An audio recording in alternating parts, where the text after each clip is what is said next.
You did it again. You wrote another great book. I mean, can we just be a witness to that? Thank you. The the the never-ending beautiful downloads that you get throughout your life is just awesome. It is Wow, awesome. thank you. Thank you. So welcome back. It is wonderful to have you here. I told you the first time that I met you that when people ask me what's one of the best books ever, I can't not talk to them about your work. And when I asked you what was one of your favorite books, I love that you said Women, Food, and God, which is Oh another yeah. one of my favorite books. And I thought, that's just awesome. Um, You've done it again. You wrote another book, but this is the kind of book that everybody needs. I feel like this is the message, right? Like this is the tale as old as time. This is what we're all um, coming home to over and over again. And you do such a great job in this new book of helping us understand and uh, sort of make more space for love in a new way. Oh, thank you. What made you want to what made you want to write this book? Well, my last few books have been about things like hope and mercy and um, healing and getting through each day that can be sometimes so scary or so disappointing or so whatever fraught. And but everywhere I go on book tours, people feel pretty hopeless. They feel hopeless about the climate realities. They feel hopeless about the ugliness of the political scene. They feel really scared for their children, their nieces, their nephews.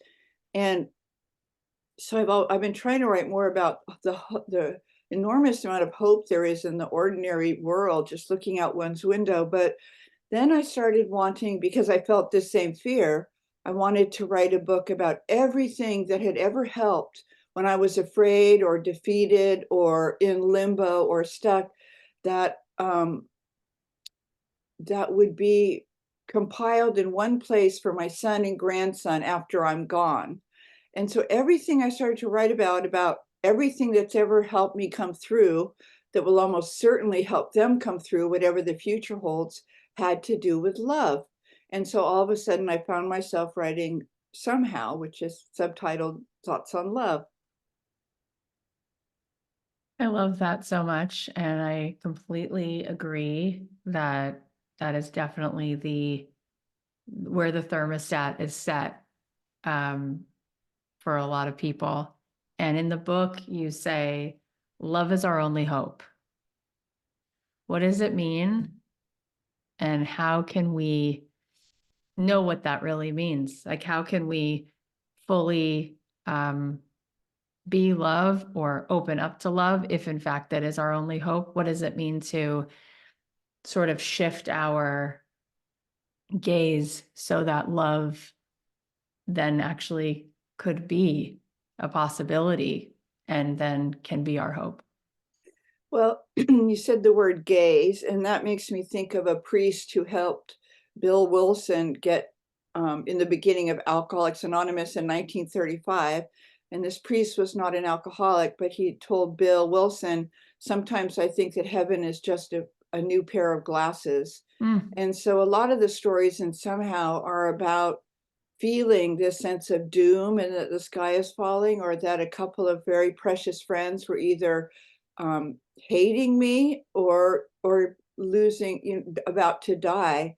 And so the question is, in the face of really scary, overwhelming emotions and realities, where do we even start? And I really think about that new pair of glasses a lot, because it's pouring rain right now. The political discourse could not possibly be uglier. There's two horrible, horrible wars going on that we're involved with, let alone the extreme deprivation that most people in the world lived with.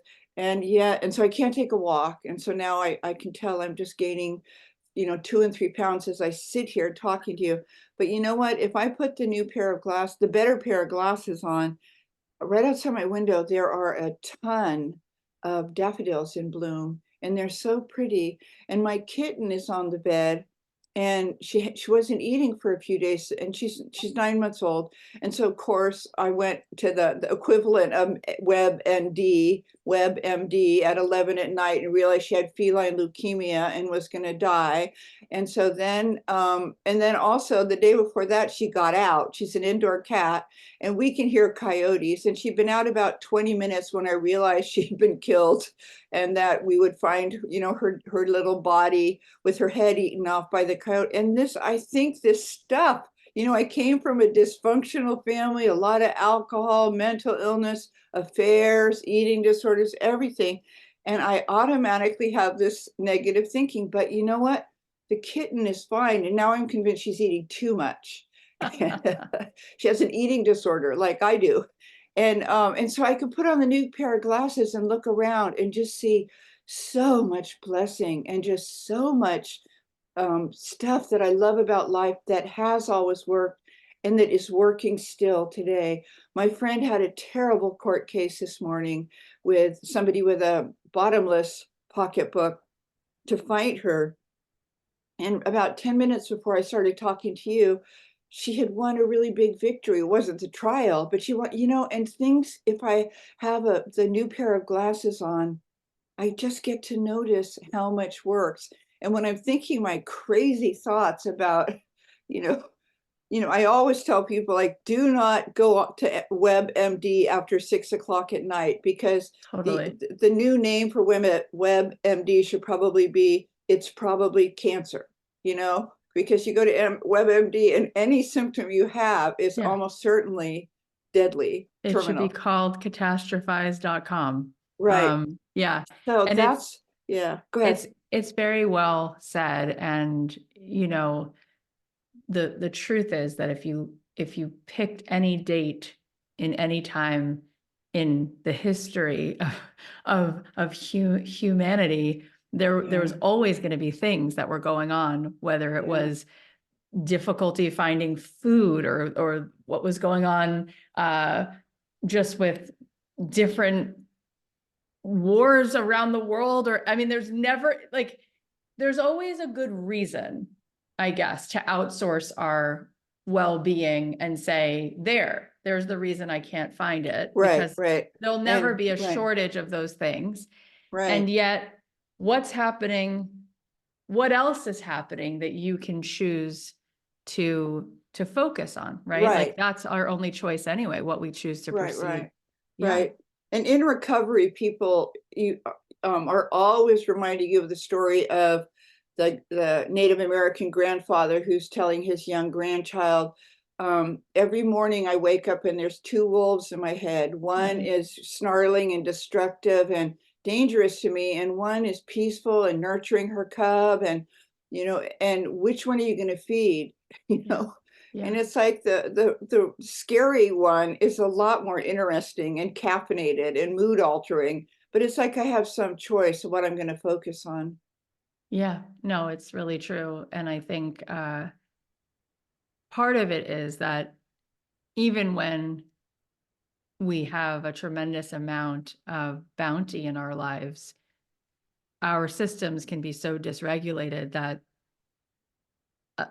an email from someone that's not very nice can upset us for hours, right? Like it doesn't even have to be something existential. It could be many little paper cuts that happen that are just because we're so wounded. And we go right back into this like predictable sort of place of sort of armoring our heart. And so that's why I'm curious, what has love taught you? And what would you want to invite people to soften up, to be available to let in? Well, I quote in the book my wonderful friend Duncan Trussell, the comedian, who says that when you first meet him, you're meeting his bodyguard.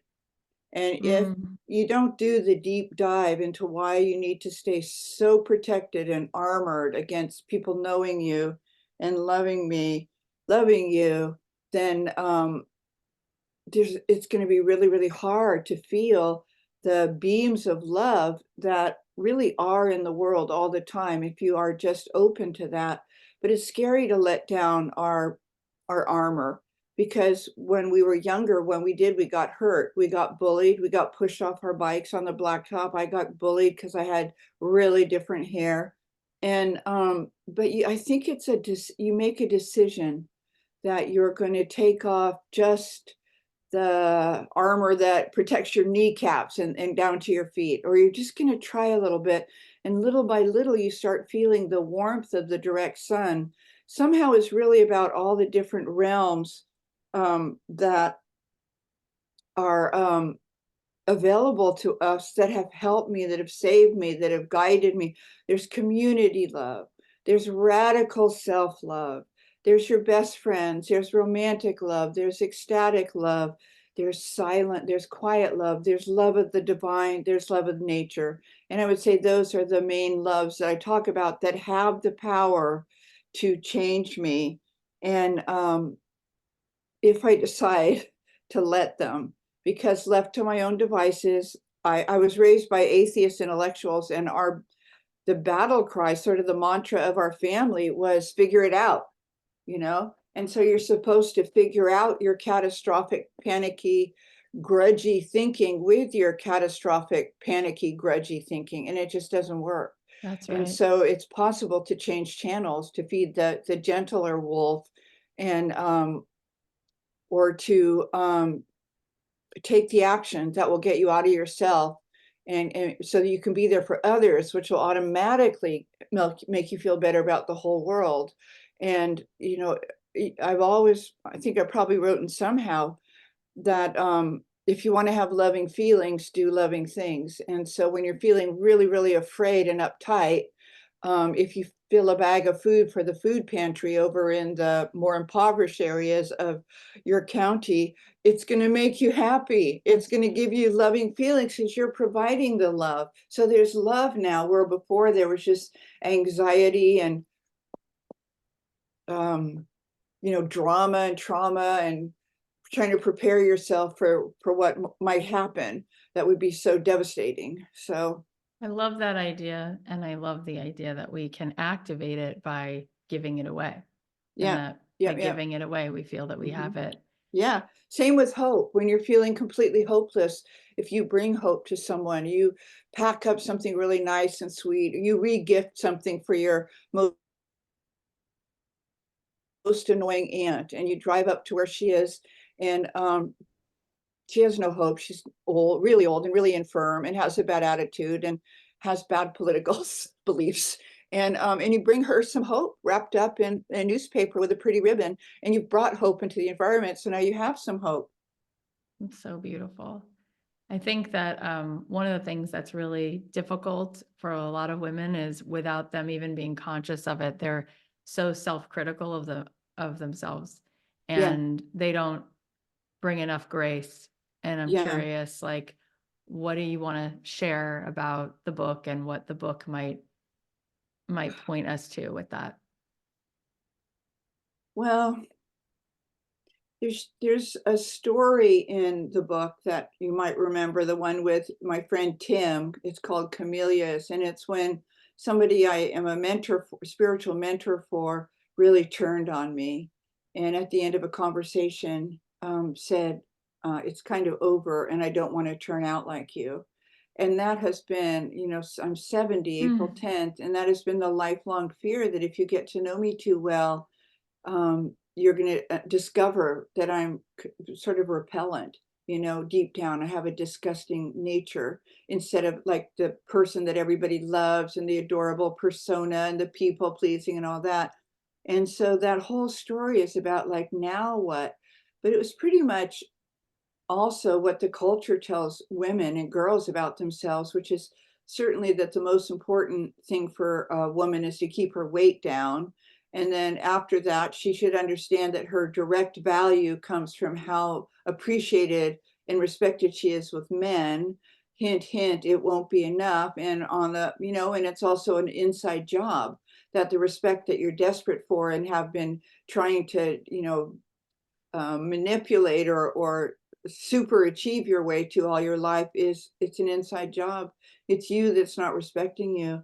So I remember certain things, and I really hope women are changed somewhat by this book, because when the stories are about really awful problems that have come up that are usually pretty funny at the same time, the solution is almost always this radical self-care, that you stop the thinking however you can. You know, you put on below deck and you get a cup of tea and a bag of popcorn, and you do this radical self-care. You start talking to yourself the way I would talk to you, who I've never met in person, the way I would talk to a girlfriend who was really having an awful experience. I wouldn't say, you know, snap out of it, or you've got it. This isn't that, you know, I wouldn't talk to her like that. I would say, oh boy, I get it. I've been there. I was there Yeah. last week, and this is Yeah. what helped, and this is what didn't. Yeah. Yeah. What do you say when there have been people who have really opened their heart and they've been really, really hurt and they are really scared to open their heart again? Well, a lot of the book on love is how what you said is my deepest belief, that only love can save us, but also nothing has caused us more pain and um, hopelessness than love that's gone south on us. Love, that unrequited love, the love we didn't get when we needed it most, the love we didn't get, the healthy love we didn't get as children. And so, you know, all truth is paradox, and I believe. And so when people have given up or have Yeah. just gotten too afraid to be loved, you know, it's one day at a time. And it's like the same way you get to Carnegie Hall, you know, practice, practice, practice. You become aware that the bodyguard is keeping people out. You become aware that you're scared to death that people will know you too well. That's probably been my lifelong fear. And and so you practice and you let one person know you. Like, I see my love and my honesty realms as sort of a bullseye. And in the center is me and the little girl, Annie, and God, period. And then in the first bullseye ring out, the first ring out from the bullseye is my husband and my son and my two best friends, a girlfriend and a man friend. And I will tell them anything. I do believe that we're as sick as our secrets. And if our secret is that we really, really can't let anyone in, if you just tell it to one of those people, they're going to say, do you want me to be your practice, your sparring partner? Yeah. You know, do you want to practice letting me love you? Do you want to practice telling me some secrets that you haven't told anyone else? Because I can almost guarantee you that they're my same secrets. You know, we're all in the same boat. There's a wonderful quote somewhere by one of my favorite authors, Gabriel Garcia Marquez, who wrote 100 Years of Solitude. Oh my God, it's so brilliant. Um, he said, there's our public life, our personal life, and our secret life. And so our public life, you know, we've got these personas, we've had a lot of things working out for us career wise. People like us, we know how to have people like us, da da da. Our private life is with just a handful of people that we really let know us, um, and that somebody, not everyone knows every secret, but somebody knows every secret. I don't have a secret, not one of them knows. And then the fly in the ointment, my secret life, Yeah. where I still get so jealous of other writers who are doing better. I'm so judgmental. I have just such a shadowy, dark, judgmental ticker tape going on inside of me all the time. I'm like everybody. I can be so petty. I can be absolutely so self-obsessed. I can feel on some days like a walking personality disorder, and that's in my secret life. So the way home for me is to go find Neil or Sam, my husband or son, or to call a girlfriend, pick up that 200-pound phone and say, I want to tell you what's going on for me right now. I am in complete separation from myself, from life, from God, and from all my friends, because I'm being so mean to myself, or because I have such a fearful, fearful new realization about myself, and that I'm flawed. And no one is going to say, boy, that's too bad that you're like that because that really isn't an issue for me. I don't judge and I'm never jealous. And I just always feel, that it's not a zero-sum game and plenty for everyone. First of all, I'd never call someone like that. In fact, I would never be friends with somebody like that. But I make sure that when I tell, I'm going to tell one of three friends, and they are going to get it. They're going to grok it. They're going to go, I get that entirely. I have been there. It is so toxic and painful. I am pretty sure the only thing that can help you is if I come get you when we go to Target, or they'll come and they'll say, Did you eat today? Did you have a bad night's sleep? And if you had a bad night's sleep, they're not going to say, well, you've got to get your sleep. They're not going to say that. They said, God, I woke up Monday morning and I think I slept for a total of 4 hours and I was cranky and I hated all of life and blah, blah, blah. And what I did was I read some Mary Oliver. What I did was I went for a 45-minute walk and it was raining and I put on my raincoat and it hit the reset button for me. I was so blown away. My husband in the book and somehow has that wonderful line that begins the book that everything true and beautiful can be discovered on any 10-minute walk, whether you're in the city or the I you know love that. or in nature or in Yes. in a whatever. And so you can kind of at gunpoint, or it's sort of like Winnie the Pooh. Remember Christopher Robin's pop gun? At sort of Christopher Robin's pop gun point, you can get yourself outside. You can say, we're going outside. We're going Yeah. to walk down to the park. It's 10 minutes each way. And I don't want to, I'm cold, my feet hurt. And I go, and you say, I know, I understand that, but we're just going to go. And another thing, you'll laugh when I say this. I can see I'm many, many years, if not, and decades older than you. But when I was coming up in the 50s and 60s, the most famous pediatrician was named Dr. Spock, not the Star Trek guy. And his book on child rearing and baby raising was what every parent read. And he said, with 2-year-olds, you need to be firm but friendly. And so with my writing, when I don't want to write, which I have to say is a lot of the time, when I don't want to go for a walk, when I don't want to do something that will give me a feeling of uplift and self-esteem, I think of Dr. Spock and I think you have to be firm but friendly. And I love that. I'll say, Annie, you know what? We're going to walk into town and we're going to go to the health food store and we're going to have them make us a burrito. And I know it's really fattening. And I really believe we need ballast today. And I feel that that's your favorite taste. So I'm going to go get you one. So come with me. It's just so delightful. I love that you're one of the most important, prolific writers of our time, and you're the most down-to-earth, approachable, non-pretentious person. It's just Oh, thank really you. so delightful. Of course, God would make it so.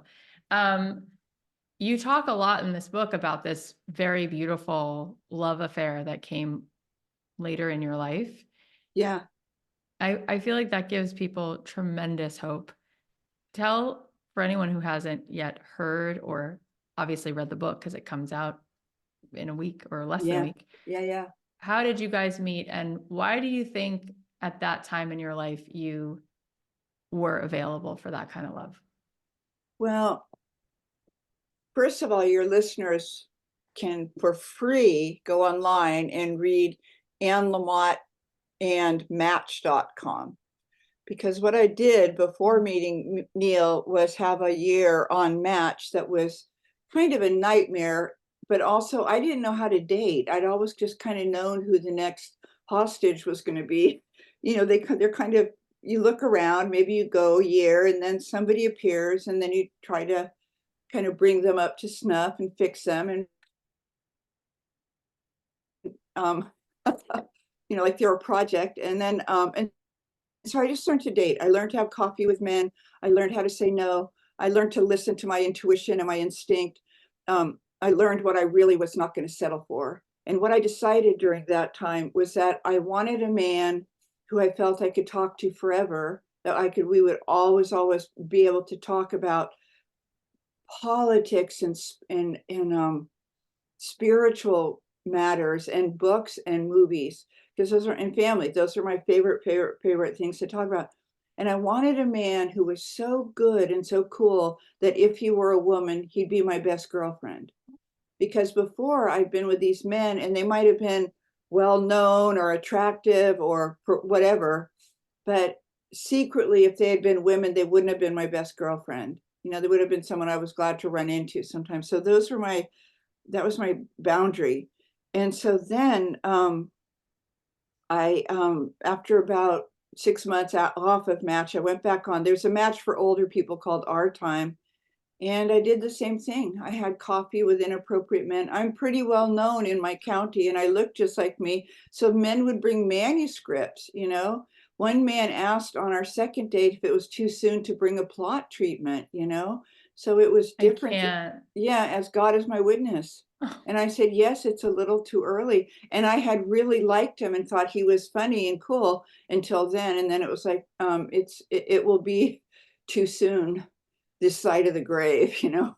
So then I saw this guy on Maps that was really attractive, possibly overeducated, deeply overeducated, really tall, 6'4" or 6'3", which is, I'm like 5'6", so it's all it, but had a wonderful profile. So I wrote to him, and the thing was he was allergic to cats.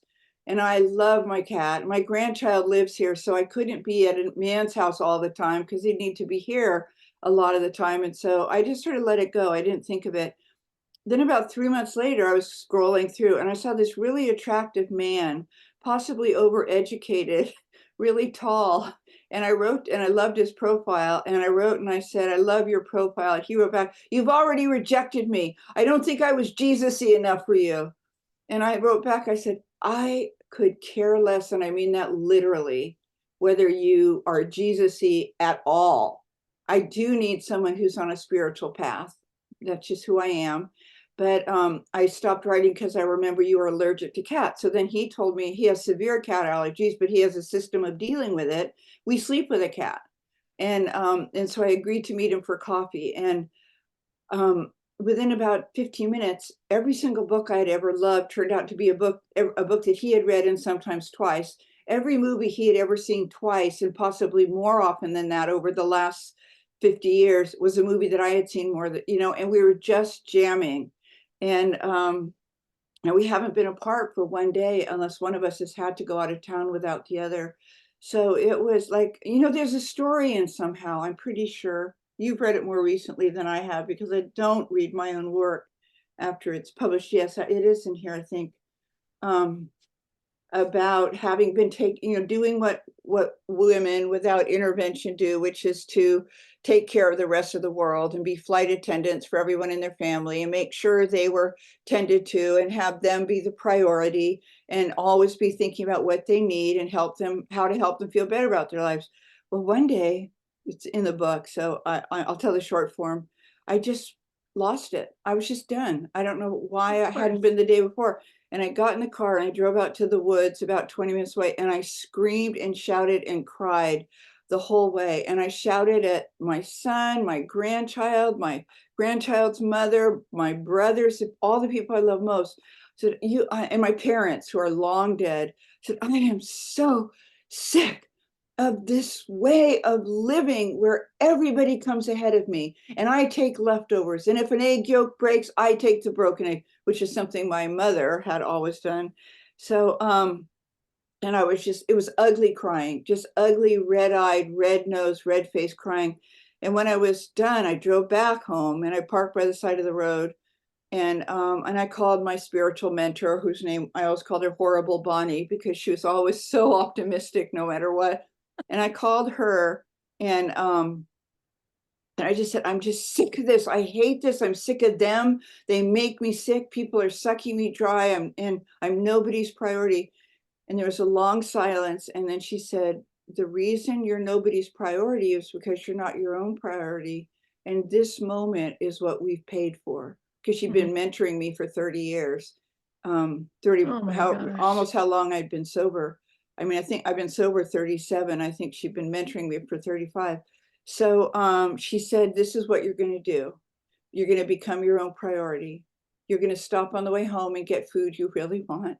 You're gonna get yourself flowers. It can be a little bouquet. And from now on, you are gonna have a romance with yourself, and what everybody else needs and wants comes after you taking care of your own needs and wants. You're gonna say no to a lot more things. Every day, you're gonna say no to something. No is a complete sentence. And I thought about it, and you know what? When all else fails, follow instructions, and all else had been failing. I was desperately lonely. And I decided to do what she'd said. And I followed instructions, and I had a kind of an active romance with myself. And I released everybody to their own higher powers, which turns out not to be me. And I surrendered to mine, which also turns out not to be me. And 3 months later, I came upon this profile that was Neil in Match.com. Oh, it's so delightful and wonderful, and it's beautiful. And this is an incredible gift that you just gave in so many ways. And there's so many pieces in that that are each a gift. And this last piece about that that love affair with yourself and getting yourself the bouquet and making yourself a priority. I feel like everyone needs to pull over to the side of their life right now Yeah. and ask themselves, are you doing that? And have you ever done that? What a radical Shift. question Yeah. Yeah.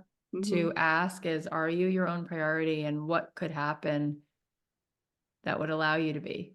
And how could Mhm. that change your feeling of love for the world if you started to have a full cup? So um, Mhm. it's exquisite. And I'm sure that the love that the two of you have, Neil and yourself together, and I feel like it probably is a walking billboard for possibility for other people. It is, and it's also real life with two people that are set in their ways and that are imperfect and that can be annoying. And it's about real life. It's about how do you deal with stuff when you're really uncomfortable with something the other has done. What do you do? We have a lot of kids between us. I have one and he has four, and they're all in their 30s, and they all are used to us being there, there for at their beck and call, and now we're at each other's beck and call. But it's complicated, and some days go better than others, and some days are just too long, and some days I cry. I wrote about how in the book somehow how different we are when things aren't working out for us, and how I I walk out quietly in a deeply victimized way, like the little match girl, and I go to my bedroom, and then he stomps around like a lawyer, like shaking his briefs at me, and he has to be right. He's a know-it-all, and I don't have to be right. I just want everybody to be extremely nice to me. And so then he comes into the bedroom, but by then scarily quiet. I've weaponized my quietness, and then he goes off, but he's not stomping now. Then he panics because he realizes he's doomed without me. And then he comes back. This might take 2 hours altogether. Then he comes back and he sits on the bed, and I might still be crying. And we just have these deep, deep, miserable, painful talks that start off with, I don't know how I'm going to make this right for you, or vice versa. And then we come through. Yeah. It's so beautiful. And my husband and I were recently on a marriage retreat, and we had maybe done one of those one other time in 17 years, but we had gone on this retreat, and it was actually, I don't know if you know Bob Goff, but he's Oh, a of course. I gorgeous, love Bob. oh, Yeah. he's such a gorgeous human. Oh, So yeah.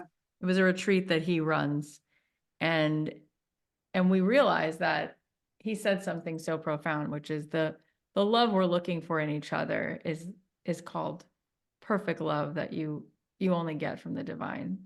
Yeah. And what's so beautiful about that story of you sitting on the edge of the bed is that you're just walking beside each other, because Mhm. you want the other person to be responsible to give you that perfect Right, love, and right. That they can't. they just Right. can't. Right, Yeah. right. So the other thing you talk about is what you've already mentioned, and it's part of your journey, but you talk about in the book, again, your sobriety journey, as well as your son's, his journey with all of that. And there is so much radical love that you have to reach for to become Mhm. sober. And Mhm. what do you want people to know about that this time? Because you've talked about that in the past, but you're talking about it again in the book now. What do you want people to understand about love as it relates to sobriety? Well, it's a great question. I could write a whole book about it. Maybe I just did. But off the cuff, I got sober in July of 1986. And I had God in my life. I had a church. I'd converted. But I had a God who thought I was a piece of you know what because of the way I'd lived as an alcoholic woman, all the boundaries I'd crossed, all the hurt I'd caused, all the endless betrayals to people who trusted me and to myself. And so when I got sober, the women who were helping me were helping me take a look at how I came up with that. I mean, I had atheist parents.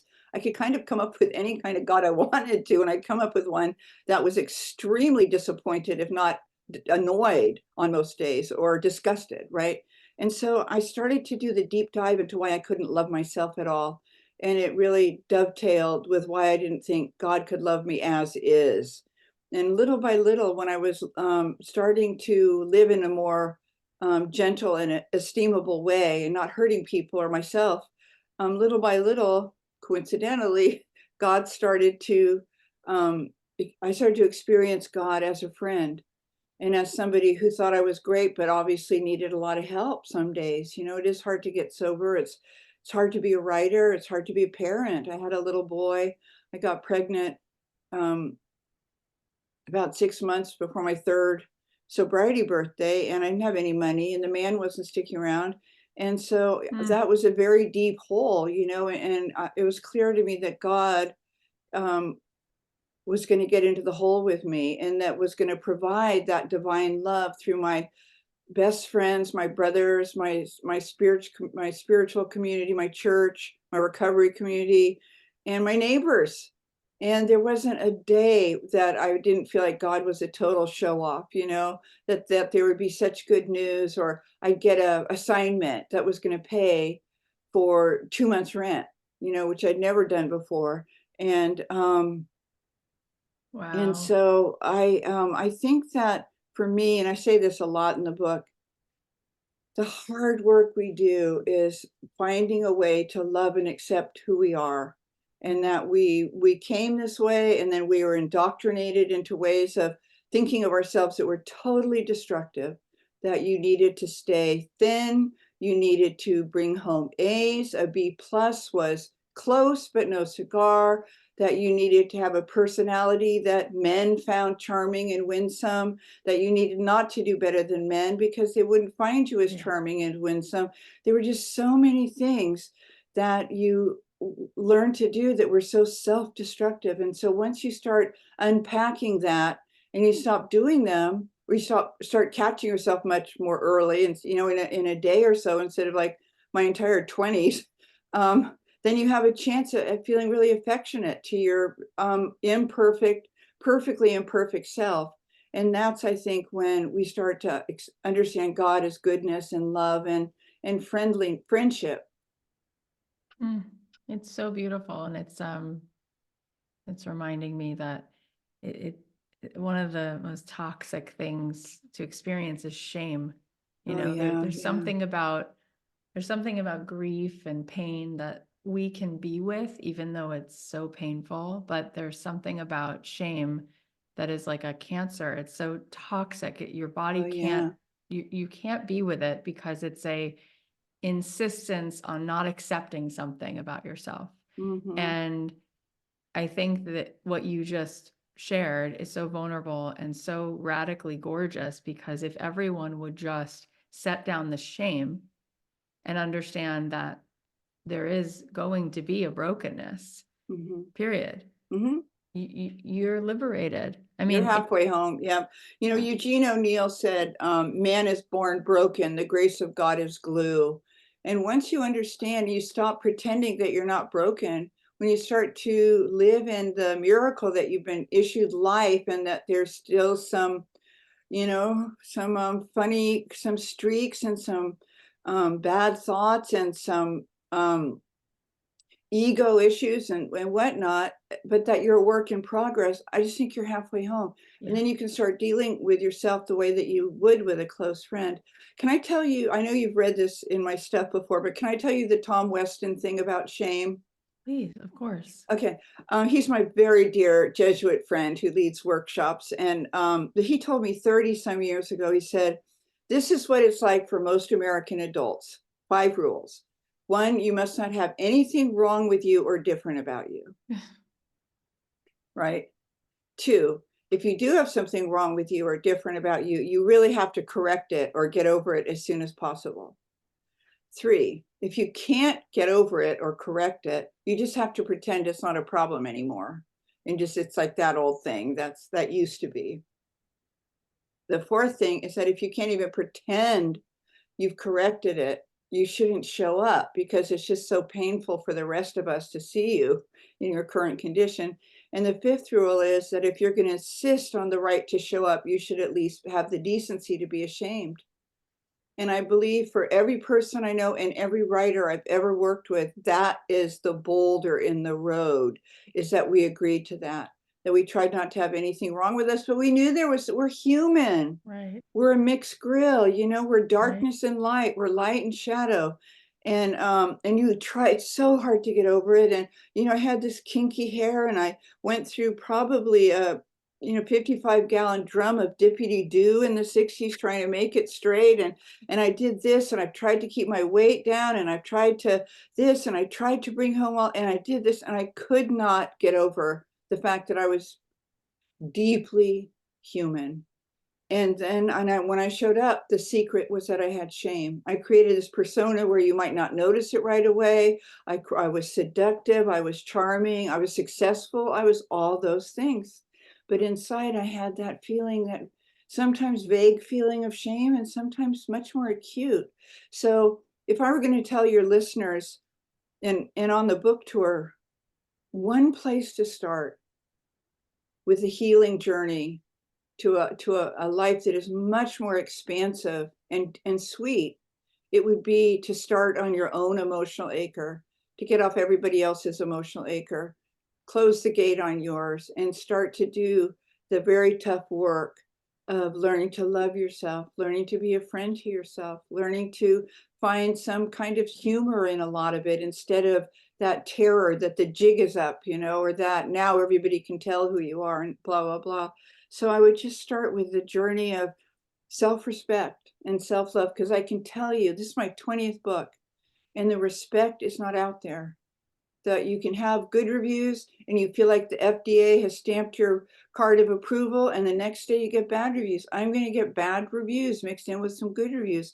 And you can't go by that. It's an inside job. How can I respect myself if I get a bad review?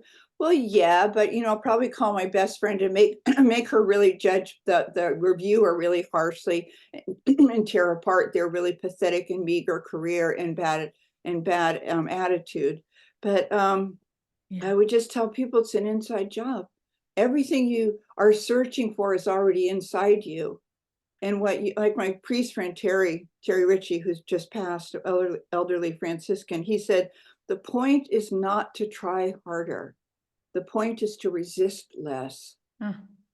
And my whole life was about trying harder and doing better and ranking higher and scoring better and whatnot, and it Yeah. didn't work. It didn't work. We do have God-shaped holes inside of us, and everything I shoved into those God-shaped holes to try to feel nurtured or full or of value just made the holes bigger, Totally. 100%.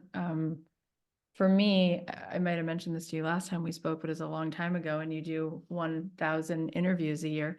But after I also grew up with no connection to God in my house. And then after college, I spent a semester in Barcelona, and then I wound up taking like a quick trip to Jerusalem. And I was so touched by being there that I stayed there for 3 years and fell in love with God. And one of the things that was just mind blowing to me was that a rabbi told me that love is not earned. Like you don't have to earn Oh, love. Like God doesn't need you to earn it. yeah, And I couldn't believe that thought existed. I couldn't believe that that was a concept. yeah, Um, and the fact that it's just grace, the fact that yeah, it just is, yeah, it just is because it yeah, is. yeah, I think most people grew up in a house where it felt like business, not yeah. love. Right. And It was negotiated. if you're Right. thin, you get love. Yeah. If you get straight A's, you get love. Right. If you're pleasing, Yeah. right? And so I think Right. what you're saying is unlearning for all of us that you don't have to keep trying Yeah. because love is just a gift. Yeah. And And grace is the reason it's called grace. It's like when I grace something or the land, it means an unwarranted gift. It's always sort of a surprise because I always look in certain directions for the hope to come or the solution or whatnot. And the movement of grace in my life, it's kind of like it gooses me or something, and I've always described it as being the spiritual WD-40, where you go from it being very, very you go from clench and uptight and whatnot, and you get spritzed with this stuff. You know how WD-40 has those long, thin red yeah, straws? It gets in there and it spritzes you and you get your sense of humor back. And I always say the same thing, that laughter is carbonated holiness. And once you get your sense of humor back, you're happy, oh, you're home, you're back home.